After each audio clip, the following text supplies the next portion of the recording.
Thank you so much, you two, for joining me today. How are you two doing? We're good. Pretty good, I yeah. mean, I shouldn't speak for him, but I'm good. I'm also good. Okay. Yeah. Well, glad to hear that. After how many minutes of us having technical issues on both sides, I'm glad that we finally got this figured out. Yeah.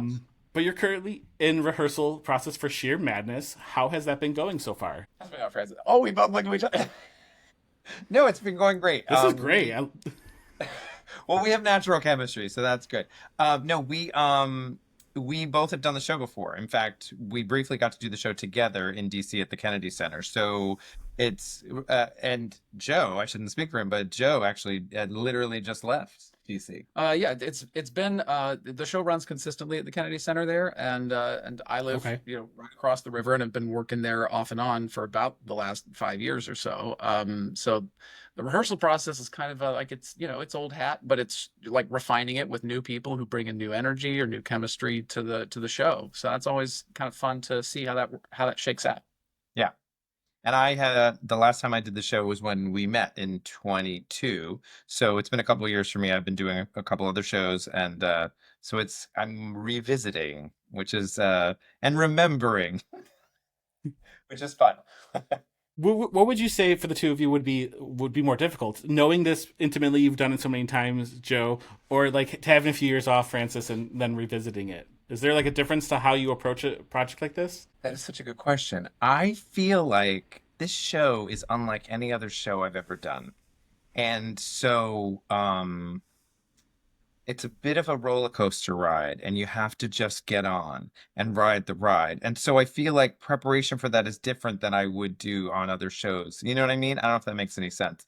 Um, so I don't know if it would Absolutely. have mattered if I was in your shoes, having just done it, or because I've had that experience of like doing it right after I had done it, and then there being some space. So because I was actually, well, we were both doing it in 2020 Mhm. when the world shut down. And Okay. so then in 2022 that was my return to it.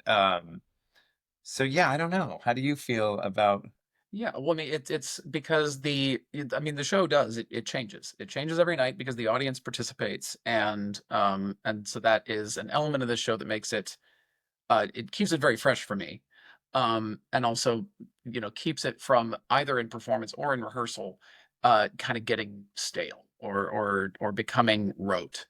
And so that kind of like that change up in rhythm that you have to kind of be ready for, mm, is something that I enjoy rolling with in this show.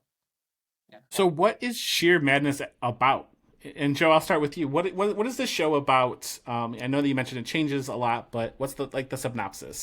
So the synopsis is a cast of six in a hair salon taking place today here in Rochester. You meet them and then discover that there has been a murder. As it is a whodunit, you have to discover there's a murder at Sure. some point. And then once the kind of structure of the murder mystery has taken over the play, the audience comes in. They try to piece apart what just happened, and who did what and who was where, and then try and figure out who might have actually committed the crime. Um, and by the end of the night, we have a solution to that. yeah, that's pretty good. And it's also funny. It's not Agatha Christie. Yeah, it's it's sort of a tribute parody to Agatha Christie murder That is mysteries. such a good way of saying it. Yeah, Yeah, because yeah. there's a bit of melodrama to Mhm. it, but there's also a bit of camp to it as well. It is set in a salon, as he said. It's my salon. I play Tony Whitcomb, and I have Barbara DeMarco who works for me, and so you see the goings on in our salon. And of course, you remember that it's funny because I think arguably he is the most energetic character on the stage with probably the fastest jokes. Right. Thus the roller coaster. That's how we probably have two different perceptions of the show because of our how it where it takes us and what we have to do, Yeah, what's required of each of us. yeah. I mean, so I love this idea of having like a who done it because it gives me that like I grew up playing Clue a lot, you know, Yeah. and so getting to kind of getting to be a participant in that is such a cool concept. You don't see that a lot in theater anymore. Yeah. Yeah. It's a rarity. I think like it's like this show or The Mystery of Edwin Drood. Those are like the only two where I think you get to participate in the way that you do. Yeah, Although you get to participate in ours more. Just saying. that's true. Yeah, Without saying too much. absolutely. Without saying too much. Yeah. Listen, am I gonna have to get up on stage and act? Because I have stage fright. I can't do that. I'm just kidding. Listen, we can make no promises what's going to happen on the night. You know what I will say is, like I said, there's the cast of 6. I mean, unquestionably, the audience is the 7th principal character Mm-hmm. in this show, where Right. where their role is at least as big as anyone who's on stage. Right. So, Joe, who are you playing in this show, and kind of how they factor into the narrative? So I play Nick O'Brien, who comes into the salon thinking that his day is going to be a fairly normal one, and it ends up getting blown completely out of proportion by the murder. And so my job ends up being kind of trying to keep the whole show on the tracks while they're doing whatever they do. That's true. So the literal and narrative straight man in this particular Oh. comedy. So yes. So nailed it. Nailed it. Yeah. Literal and figurative. Yeah. So it ends up kind of I'm one half lobbing opportunities at cast members to knock them down, or I am being the heel of the joke when I need to be. Yes. And I'm content with that. No, it's an important, when it comes to comedy, it's an important function, and he does it with deftness and humility. My humility is marked with my fucking destiny. Like it's probably the humblest person Mm. that I've ever met. Oh yeah. Sorry. What were you saying? Back to you. No, that was perfect. So it sounds like you're a little more of the straight-laced character, and then Francis, you're playing a little more of that energetic, running around comedy style. Is that correct? Absolutely. I mean, I am running the show from the top, and you've entered Tony's kingdom when you show up at Shear Madness is the name of the salon. Shear Madness. Come on. That's what I'm saying. Yeah. Oh, see, that's where he was being the straight guy to my comedy weirdness. But yeah, you get your steps in, no question. Oh yeah. Like, Yeah. Probably more than anyone. Yeah. I don't really have to do cardio at the gym because of our rehearsals. And I won't when we're doing the show, probably even more, because I cover a lot of ground in the salon. Mm-hmm. I mean, I like that there's a variation of the comedy that you can expect, because I mean, different layers for different people, and you can appreciate the physical comedy of like running around the stage, but also the sounds like, I don't know what word to use here, so correct me if I'm wrong, but Joe, sounds a little more like you're setting up puns here, correct? With your character? Yeah, I mean it is kind of my job to know what the structure of the whole show is, and I don't know, this is gonna sound very, very noble and self-important, but I'm gonna go for it. That my job is What, Joe? to make everyone else look good, Oh, and to give them the breasts. the laughs that I will never get. Jeez, come on. I mean, you get your own, don't you? That's a tough job, but you do it well. Occasionally he gets a zinger, but it's very true. He is what I'm trying to think of, like a comedy duo of like, because you definitely set me up like 9 times out of 10. Like that, the idea of like who's who in Abbott and Costello. Abbott's the tall Uh-huh. one. Right? Well, that makes me the chubby one. Anyway, but the whole who's on, I'm the and he's sets me up to be even wackier most of the time. That's kind of our dynamic, I would say. Yeah. Of course, every time I try and rake back in, it just amplifies. Yes, whatever you're yes, that's true. Absolutely. I wish I could think of a parallel that would be a good Well, that's like, the whole thing. That's why you're having trouble thinking of a parallel, because there's nothing like it. but even in like comedy duos, like I feel like it's an archetypal kind of thing what you and I bring. I feel like, except, well, it's a little bit the Birdcage if you were Robin Williams, Yeah, a little bit. but That's what I was getting from the comedy from here right now. Was I was like, this is like the Birdcage, maybe mixed with a little bit of Penn and Teller here, but like, oh my God, it's so funny that you say that. Our other castmate, we were in the car, and I did something. I couldn't get the windshield wiper to go, and he was like, "You pierced the toast," and I was like, "I pierced the toast," and I was like, yeah, I need to play that part. So it was one literally day. just reference this Yeah. morning. Uh, so we kind of talked about this, but what makes the show kind of super unique is that there is a lot of audience interaction. What is that like for you as an actor compared to maybe like a traditional stage show where you don't have a lot of interaction with the audience? I mean, also, I love it. I come from a classical theater background, so I've come from like Shakespeare festivals and what people usually think of as very serious theater. But I mean, I love nothing more than when you get into a Shakespeare play and you're performing a direct address to the audience or a monologue, and it starts to get that energy and give you something back, whether it's something as simple as nods or just a or just whatever as they start to get drawn into the world. And so I really love that. And one thing that I'm looking forward to, I think both of us are looking forward to, because when we performed this show, in particular at the Kennedy Center, because it's in the nation's capital where a lot of school groups go on their U.S. history trips, you get a lot of school groups going through that show. And when it's a bunch of middle schoolers, you perform a different show that's appropriate for Okay. schoolers, and you pull back some of your humor to make sure that the school board doesn't get upset.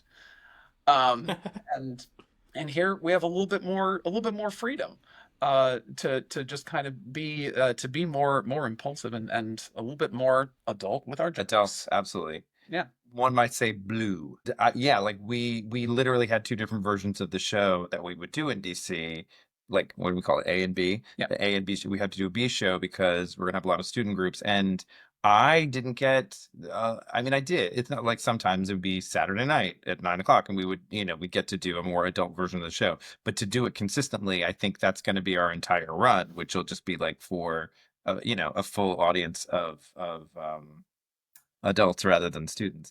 I mean, my big thing is I've done some on-camera work, but I love audience response to theater. Like, I love live theater. And so um and my background is varied in terms of, actually classical musicals, comedy, and I just feel like as I've gotten older, I've kind of been leaning more into the comedy component. And but regardless, I just think what I think is so thrilling is, at whatever level, the response of us all being in the room together. This show takes it to another level. Right, that most people would be like, "Oh God," like they don't maybe want to participate. But I, it's more than just like delivering a joke in a regular play or musical and getting the laugh, or nailing the delivery. It's it borders on stand up or improv. You know what I mean? It has that, which I've done neither of, but it has that exciting of the moment. You know, Saturday Night Live. We're live on TV, but we're live in front of you. Uh, uh, Sure. Opponent, which I think is really fun for us and for the audience. Mhm. I was gonna say that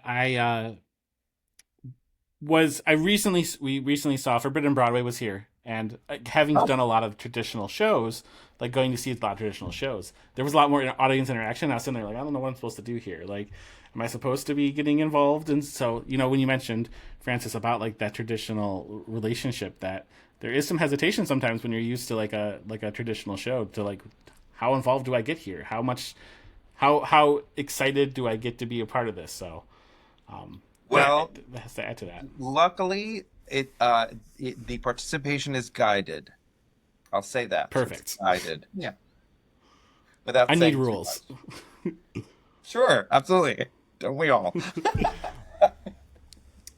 Yeah, it's set up in the show very clearly to encourage the audience and to kind of, if there is a shell there to bring them out of, to get them out of that fairly quickly.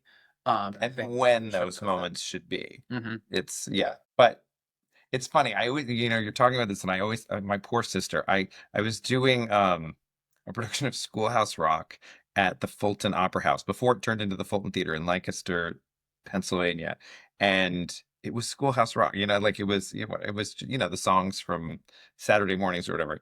And I don't know why, but I guess they built in like an audience participation moment during the locomotion. It's about the circulatory system, and I went out and I got my sister and I pulled her up on stage and she was mortified. And she was in a box seat because it was this beautiful old like jewel box theater. And she was in like a box seat and she was in a skirt. I made her climb over the thing. And I like it. She always brings it up like, and it's quite a few years ago now, but it's not going to be that. You're not going to have to get on stage and do the locomotion. I'll say that. But Perfect. yeah. I will hide my face if you come to find me. um, you'd kind of mentioned that it's kind of like improv, kind of like stand up, and I know that in the description that we were kind of given of the show, it says like up to minute spontaneous humor. Does it change on the fly? Like what does that mean? Because to me I thought improv. I was like, oh, you guys are going to be doing a lot of improv on stage here. Um, the show itself has been running for 35 years at the Kennedy Center and in regional productions everywhere else.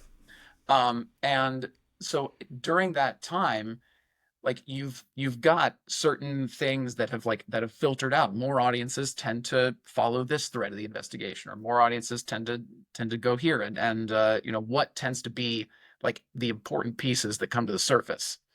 And so you can play into that, and then of course anytime that the show is produced, you go, all right, where are we? What are some local topics that are that are happening right now? Who's in the news? What pop culture icons are doing something embarrassing right Yeah, now? what's in the headlines? Yeah, what can we throw in the show? Um, Okay. and and sometimes that's something that we can, when we come in as a cast to get ready to do the show, we can have a brief conversation about like, hey, I'd like to throw this in here, so let you know that that's coming at you.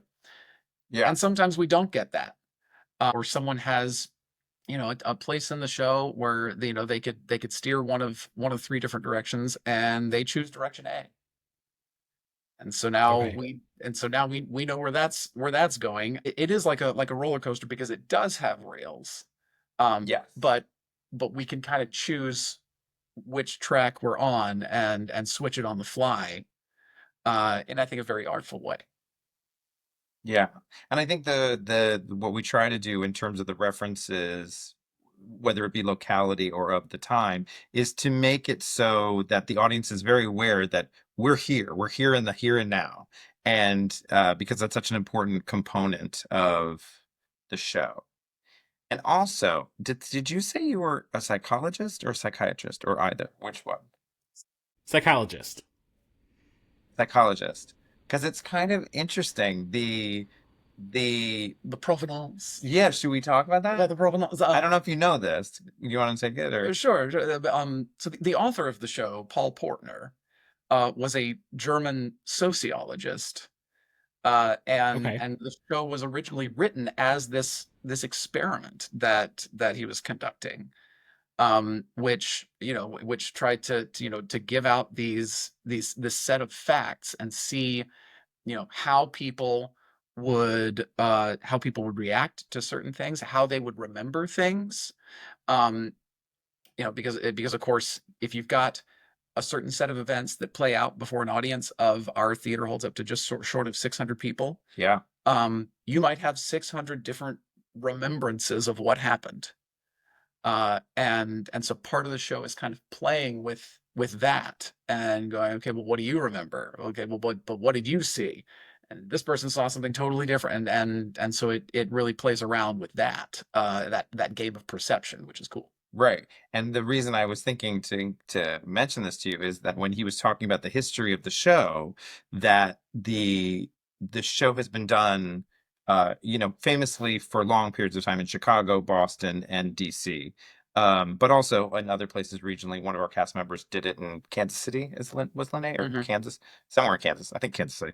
And the doing this experiment ultimately. Well, also we should say that Bruce Jordan, who this adaptation is, it's Paul Portner was the original author, but it was made to be funny and more entertaining by the original creators Bruce and Marilyn, and the people who were in the original cast. But over time, the experiment has been run so many times that there is Sure. now I don't know, an understanding of like how this could or would go. And but again, it depends on who's there. And but there's a lot of what would you see from a psychologist's point of view? There's a lot of data that we Sure. can draw from previous production, performances / productions Yeah. that enable us to stay within the guardrails of the roller coaster and I was get gonna, everyone I was gonna back say to that their most people can predict a pattern. Yeah, yeah. Well, and then sometimes they predict a pattern and it maybe go, You do something else.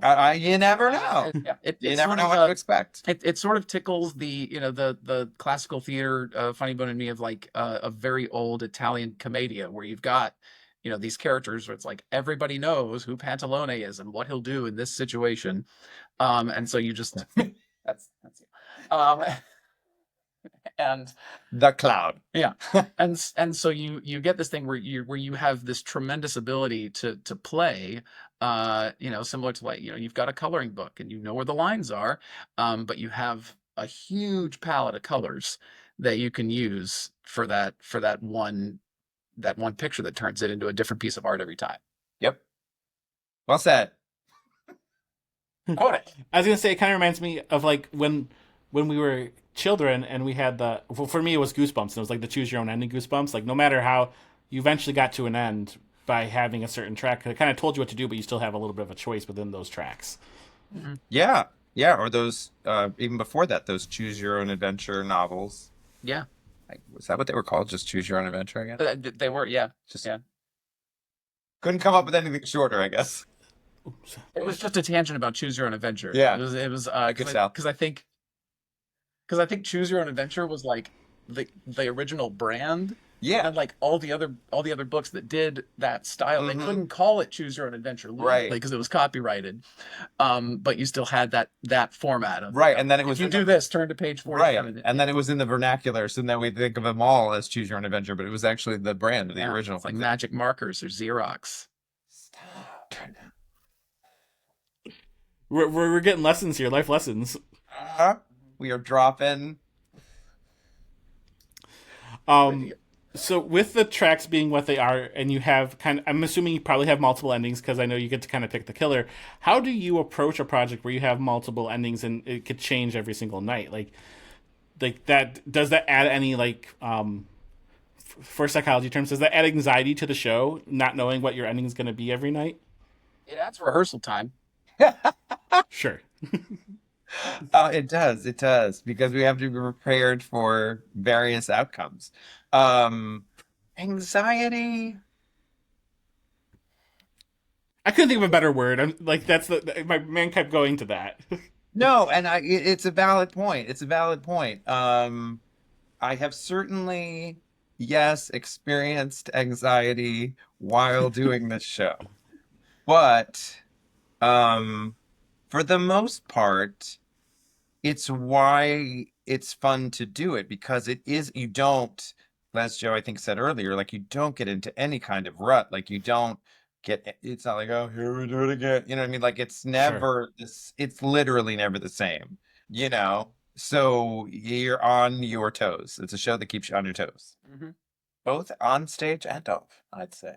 Yeah, I think so. Although I guess the audience would be seated, but they could have their toes down, They their could. heels up. They could. That's an odd way to sit, but yeah, they could. I kind of I always sit mean, that. sometimes you got to move around your feet when you're sitting there. You got to get Right. the blood circulating. Sometimes I mean, depending on the height of the chair, sometimes my heels can't touch the ground. I'm diminutive compared to him. Not that you Um, can tell in this frame. yeah, you guys are the same height. I don't know what you're talking about. Yeah. Yeah. You should see the legs. That's the You should see the legs. He's like, his legs are mine. tree trunks. They're twice the size of mine. Twice the length. Torso. We're matched in the torso area. Yeah. Nothing wrong with that. Yeah. What has been perhaps maybe the biggest challenge then of this production, the Meadow Brook production of Sheer Madness for you? I mean, I think it's the interesting thing is coming in and the so both of us have worked on the DC production, and Right. here at Meadowbrook, there are literally different dimensions to the stage. That's So a good point. it's the same shop, and we're dealing with the same, like, Tony's barber station is here, and then here's the chair, and the sink is over here, but it's just that little, like, kind of uncanny valley thing where it's like this is a half step further to get to this, or it's just a little bit different depth of the stage, or in some cases, the fact that in DC the audience is fully on three sides. Yeah. Versus here, Okay. it's more of a traditional theater where it's kind of More- there's a little bit of a curve, but Yeah. it's not as profound. More proscenium than thrust, whereas it's Yeah. thrust in DC. So kind of just adapting the way we interact with the shop is different, That could be a challenge. and the fact that there was another show running here while we've been rehearsing, so we haven't been rehearsing on the full set. Sure. We're very excited to get doors. Yes, Can't wait for doors. Doors are a huge part of the show. It's farcical in that way, but and we are on the precipice of being in our tech rehearsals where we will move to the stage and then work on that component of the show. I think that's a really good point. And I also, the other thing about the show that's so unique, because ultimately it's such a weird thing to think about, but because it has been running so long, it still exists as an entity. And so the people who created it are very I don't know if I don't mean to use this as a bad word, but like proprietary about it. And so as a result, they wanted to remain consistent wherever it's done. And so they actually have people come to DC Okay. to learn the show as it's intended, so that when you do it regionally, it comes off that way. So our director, Travis, the artistic director here at Meadowbrook, did that, I believe, in 2017, prior to the first time it was staged here at Meadowbrook in 2017. So, and now, ultimately, even though some of the members of the company are different, it's a remount of sorts. But what's, I think, interesting and sort of challenging about that is that there's so much, because it is so consistent, there's so much familiarity, but then, like something like Joe said, like the dimensions being slightly different, they're like, oh, I'm not making it over to that chair. I always used to make it over to that chair. And then, or I'm not going to say that because that might give something away, but there's just some things that like work a little differently, and I'm like, oh, I got to retrain my body because that's not exactly the same as it was in the other. Not that it should be, but the show is definitely not reinvented. So there is this feeling that when a person sees this show, or I tell someone that I've done the show and they're like, oh yeah, I saw that when I was a student, on my student class trip in DC, that they're seeing the same show in an interesting way, because there's they talk about long Broadway runs and there's a list of who's, but this is what's the word I want to use? Unprecedented? That's it. Unprecedented. I mean, it used to be the Fantastics, right? But I think this one kicks the Fantastics' ass. Like it's because that obviously has closed and then tried to reopen and all that jazz. But it's ultimately, we're kind of still doing the show that was originally created 35, 40 years ago. Yeah. So 40. Yeah. Well, Lake George, Boston was like 40, right? Yeah. If you go back to Boston, yeah. Yeah, because I had not a run in, but like an almost doing the show, I want to say in 2007, and I think that was the 25th anniversary at Lake George, something like that. Which what are That's we're, right. we're 18 years past that. So gosh, that would be what is that? 35. That's 43. 43, yeah. Oh wow. So maybe even longer than that. Um, if my math is right, and if my also if I'm saying the right date. So it's you'd think it'd be like, oh, just jump into the same show, but there's that adds complications too because it's not, and much like we've talked about with the region, the specificity and the of the moment, things change, Well, 'cause- so it's not yeah, the same. and that's right because like I mean I've rehearsed into like Disney shows that are very set. Yes, When I did a contract with them, and it's like, cool, where all the beats are, and you're blocked to go here, and you sing this song, and this is the choreography for that. And like, there's only so much of that you can do. There's only so much you can set in a show like this because you invite all the variations from the audience. right. Yeah, and I love that. I know that there are actors I've worked with in other shows, in this show, where like you were saying earlier about the anxiety of that, that it really kind of unsettles them. Yeah, To not, it's like, oh, no, I want to know where it's headed. It's like, just go. ride Just the get ride, get on ride the the ride. ride. Get on the ride.